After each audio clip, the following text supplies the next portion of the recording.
नमस्कार, स्वागत आप सभी का। मैं हूं आपके साथ तुषार कौशिक। आप देख रहे हैं 22 जुलाई 22 खबर। शुरुआत चरखी दादरी से, जहां पर चरखी दादरी में सीआईडी इंस्पेक्टर और एएसआई को राष्ट्रपति अवार्ड मिलने से इलाके में खुशी की लहर है। दरअसल सीआईडी इंस्पेक्टर जलधीर फोगाट और एएसआई प्रवीण कुमार को हरियाणा सरकार ने उनके बेहतर काम के लिए सम्मानित किया है। चरखी दादरी जिले में गुप्तचर विभाग के इंचार्ज एवं इंस्पेक्टर जलधीर फोगाट व एएसआई प्रवीण कुमार को राष्ट्रपति अवार्ड से नवाजा गया है। इन दोनों को इस सम्मान से नवाजे जाने के बाद कार्यालय में एक सम्मान समारोह आयोजित किया गया। न केवल सम्मान समारोह में दोनों अधिकारियों की कार्यशैली की बुरी सराहना की गई, बल्कि साथ ही साथ उनके उज्जवल भविष्य की भी कामना की गई। आपको बता दें कि चरखी दादरी जिले के ही समस्तपुर गांव निवासी जलधीर फोगाट ने 3 माह पहले ही चरखी दादरी में गुप्तचर विभाग के प्रभारी का कार्यभार संभाला था। उनके कार्यभार संभालने के बाद न केवल चरखी दादरी में अवैध कारोबार पर रोक लगी थी, बल्कि साथ ही साथ भ्रष्टाचार पर भी लगाम लगाने में काफी अहम भूमिका उन्होंने निभाई थी। चरखी दादरी से सहयोगी अनिल लहरी, वीडियो जर्नलिस्ट सुमित अवस्थी के साथ रवि जांगड़ा, इंडिया न्यूज किया।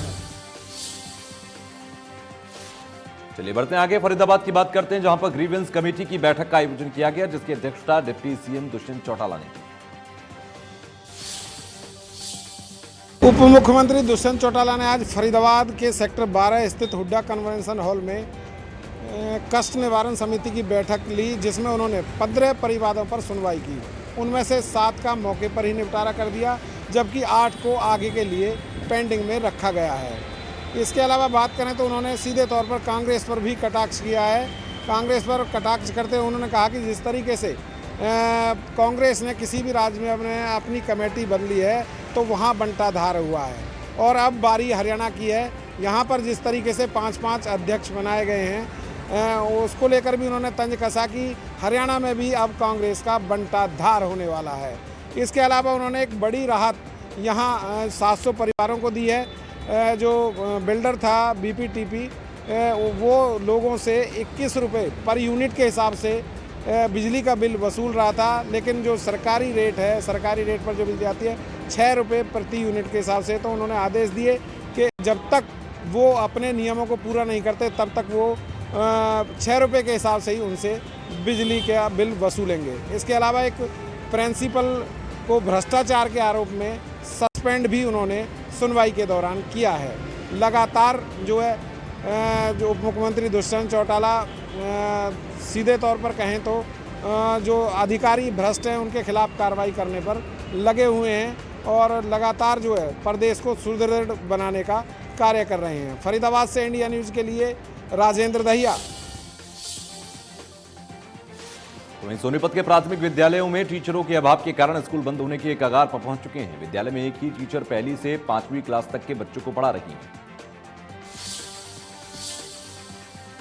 प्रदेश की सरकार लगातार शिक्षा व्यवस्था को दुरुस्त करने का प्रयास कर रही है, लेकिन सोनीपत के ग्रामीण स्तर पर गांव सांदल खुर्द में 2.5 साल से एक टीचर के बलबूते पढ़ाई चल रही है, जहां प्राथमिक विद्यालय में 30 बच्चों पर एक टीचर पढ़ाई करवा रही है, जिसकी वजह से न केवल पढ़ाई अव्यवस्थित हो रही है और बल्कि बच्चों का भविष्य भी अधर में लटक रहा है। प्रशासन की तरफ से दावे किए जा रहे हैं कि व्यवस्थाएं जल्दी ही दुरुस्त कर ली जाएंगी, लेकिन 2.5 साल में अभी तक व्यवस्थाएं दुरुस्त नहीं हुई है, ना कोई टीचर लगाया गया है, जिसकी वजह से आए दिन बच्चों की शिक्षा प्रभावित हो रही है। हालात ये है कि अभिभावक अपने बच्चों को स्कूल में भेजने से भी कतरा रहे हैं, दूसरे स्कूलों में जो है एडमिशन करा रहे हैं। ऐसे में शिक्षा व्यवस्था पर भी कहीं न कहीं सवाल खड़े हो रहे हैं। सोनीपत से इंडिया न्यूज हरियाणा के लिए राम सिंह मार।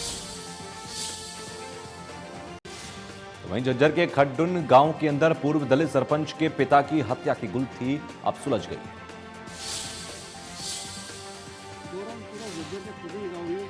एक 60 वर्षीय व्यक्ति सुमेर की हत्या हो जाती है, लेकिन पुलिस के हाथ कोई ठोस सबूत नहीं लगता। परिजनों ने हत्या की आशंका जताई थी और 3 रिश्तेदारों के नाम भी लिखवाए थे, लेकिन पुलिस ने जब गहनता से छानबीन की तो मामला कुछ और ही निकला। बेरी का एक युवक जो कि खुडन गाँव में अपने मामा के घर रहकर नौकरी की तैयारी कर रहा था, उसने छींटाकशी से तंग आकर उस व्यक्ति की हत्या कर दी। उसने 42 बार उस व्यक्ति के शरीर पर वार किए थे, और वार जिससे किया था वो बर्फ़ तोड़ने वाला एक सुआ निकला, और सुए को आधार मानकर पुलिस ने छानबीन की तो माकरोली की एक दुकान से सुआ खरीदा गया था, जिसको लेकर रविवार को सुआ खरीदा गया था और सोमवार को उस व्यक्ति की कल सुबह हत्या कर दी जाती है। उसी को आधार मानकर पुलिस ने छानबीन की और युवक को अपने जद में ले लिया। युवक पकड़ा गया और उसने मर्डर का खुलासा भी कर दिया। पुलिस ने आज अदालत पेश कर उसका रिमांड लिया है और क्या क्या खुलासे होते हैं ये आने वाला समय ही बताएगा। इंडिया न्यूज़ के लिए जगदीश से जगदीश राय। वहीं कैथल के नए बस स्टैंड के पास बनी पुलिस चौकी में पुलिसकर्मियों के शराब पीने का मामला भी सामने आया। सेवा, सुरक्षा और सहयोग का नारा देने वाली हरियाणा पुलिस की खाकी एक बार फिर दागदार हुई है। कैथल के नए बस स्टैंड पर बनी पुलिस चौकी में 2 पुलिस कर्मचारी रात के समय हाथों में जाम छलकाते हुए नजर आए, जिसका वीडियो सोशल मीडिया पर खूब वायरल हो रहा है। कैथल एसपी ने तुरंत प्रभाव से कड़ा संज्ञान लेते हुए दोनों कर्मचारियों ईएससी संजय कुमार व कांस्टेबल हरप्रीत को सस्पेंड कर दिया गया है और कर्मचारियों को सख्त हिदायत दी है कि इस तरह का कार्य ना करें। अगर कोई कर्मचारी इस तरह का कार्य करते हुए पाया गया तो उसके खिलाफ कड़ी से कड़ी कार्रवाई अमल में लाई जाएगी। Joginder Kundu, India news, Kaithal. तो वहीं जींद में करीब 1 महीने से बिजली के कटों से लोग बेहाल हैं। गांव में दिन और रात को कई घंटों के कट लगते हैं, जिसकी वजह से लोग बहुत परेशान हैं। जींद में करीब 1 माह से बिजली के कटों से लोग बेहाल हैं। गांव में तो दिन में रात को घंटों में कट लग रहे हैं। शहरी क्षेत्रों में लगातार बिजली व्यवस्था बिगड़ रही है, जिसमें लोगों को रात में बैठकर काटनी पड़ रही है, जिससे लोगों को बिजली निगम के खिलाफ गुस्सा फूट रहा है। लोग कई बार सड़कों को भी जाम कर चुके और बिजली विभाग पर ताला जोड़ चुके, लेकिन उसके बावजूद व्यवस्था में कोई सुधार नहीं हो रहा। जिनसे इंडिया न्यूज़ रहने के लिए रोहतास गोला की रिपोर्ट। तो वहीं पलवल में घरेलू कलह के चलते अपनी 35 वर्षीय पत्नी की गला दबाकर हत्या करने के मामले में पुलिस चौकी ने आरोपी पति को गिरफ्तार किया। आरोपी के अपनी पत्नी की हत्या करने के बाद खुद ही पुलिस को फोन कर इसकी सूचना दी। पलवल में 35 वर्षीय विवाहिता की हत्या करने वाले हत्या आरोपी पति को मात्र 24 घंटे के अंदर ही पुलिस ने गिरफ्तार कर लिया। जानकारी देते हुए पुलिस ने बताया है कि हत्या आरोपी पति ने ही अपनी पत्नी की हत्या करने के बाद ही पुलिस को फोन पर सूचना दी कि वह रंजीत बोल रहा है और उसने अपनी पत्नी की हत्या कर दी है, जिसको लेकर पुलिस मौके पर पहुंची और पुलिस ने वहां पर उस हत्या आरोपी पति को तो काबू किया ही, और वहीं पत्नी का जो उसका शव था उसको पलवल के नागरिक अस्पताल मोर्ची में रखवाकर उसको पोस्टमार्टम करा परिवार वालों को सौंप दिया। जानकारी देते हुए ये भी बताया है कि 35 वर्षीय नविता नाम की महिला की हत्या करने वाले पति ने मात्र 5 साल पहले ही उससे लव मैरिज की थी और उसके बाद उनका पारिवारिक कलह चलता रहता था और उसके बाद ही पारिवारिक कलह के चलते ही उसने अपनी पत्नी की हत्या कर दी। वहीं पुलिस ने आरोपी पति को गिरफ्तार कर जेल भेज दिया है।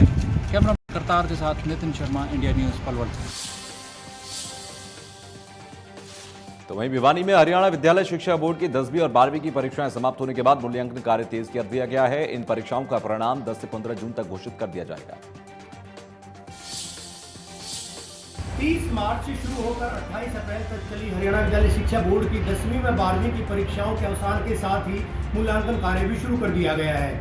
हरियाणा विद्यालय शिक्षा बोर्ड के द्वारा आयोजित की गई परीक्षाओं में 6,68,589 परीक्षार्थियों ने परीक्षा दी थी। अब उनका मूल्यांकन कार्य शुरू किया गया है। मूल्यांकन कार्य के लिए पूरे प्रदेश के विभिन्न जिलों में 109 मूल्यांकन केंद्र बनाए गए हैं, जिनकी बोर्ड मुख्यालय से सीसीटीवी कैमरों के जरिए लाइव मॉनिटरिंग भी की जा रही है। इसके अलावा फ्लाइंग स्क्वाड्स भी बनाई गई है, जो कि लगातार मूल्यांकन प्रक्रिया की जांच भी कर रही है। इसके अलावा अगर बात करें इस प्रक्रिया में हिस्सा लेने के लिए 13,000 अध्यापकों को नियुक्त किया गया है, यानी 13,000 अध्यापक 10वीं और 12वीं के विद्यार्थियों की मूल्यांकन प्रक्रिया में शामिल हैं।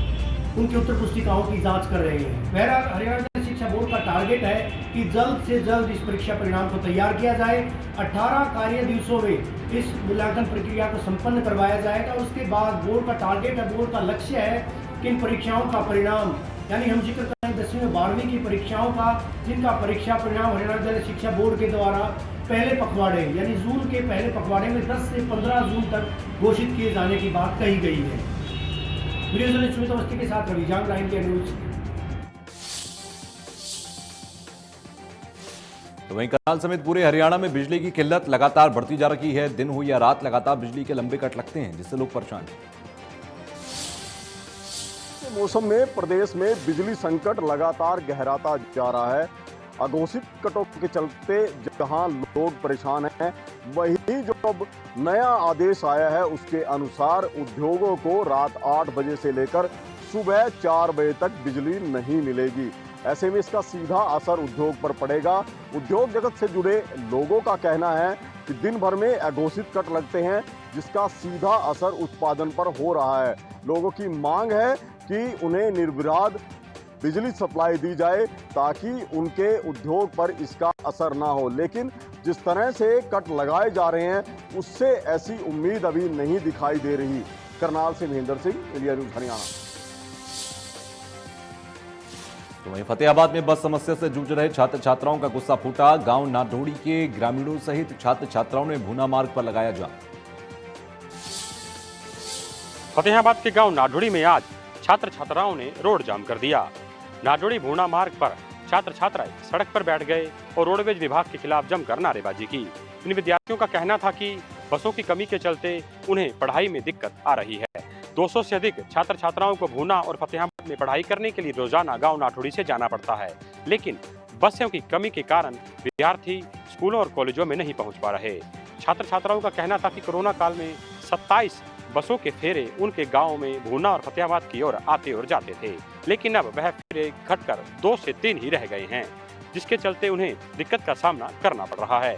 रोड जाम करने के बाद मौके पर पुलिस अधिकारी भी पहुंचे, लेकिन विद्यार्थियों ने उनकी बात नहीं मानी, जिसके बाद रोडवेज विभाग के टीएम मौके पर पहुंचे और उन्होंने बस सेवा को और अधिक बढ़ाने को लेकर आश्वासन दिया और कहा कि बसों की कमी को जल्द दूर किया जाएगा। इस आश्वासन के बाद विद्यार्थी माने और तब करीब 3 घंटे बाद जाकर रोड जाम खोला गया। फतेहाबाद से इंडिया न्यूज हरियाणा के लिए जितेंद्र मोंगा।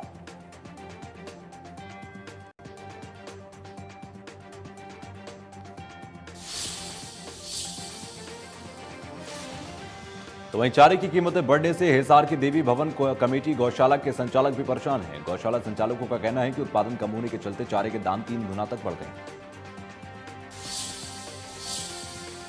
हरियाणा में तूड़ी का संकट काफ़ी गहरा गया है। ऐसे में गौ संचालकों को तूड़ी न मिलने के कारण काफ़ी दिक्कतों का सामना करना पड़ा है। हिसार की जो देवी भवन कमेटी गौशाला में भी 700 छोटे बड़े गौए हैं, जहां पर तूड़ी को लेकर इनको परेशानियों का सामना करना पड़ रहा है।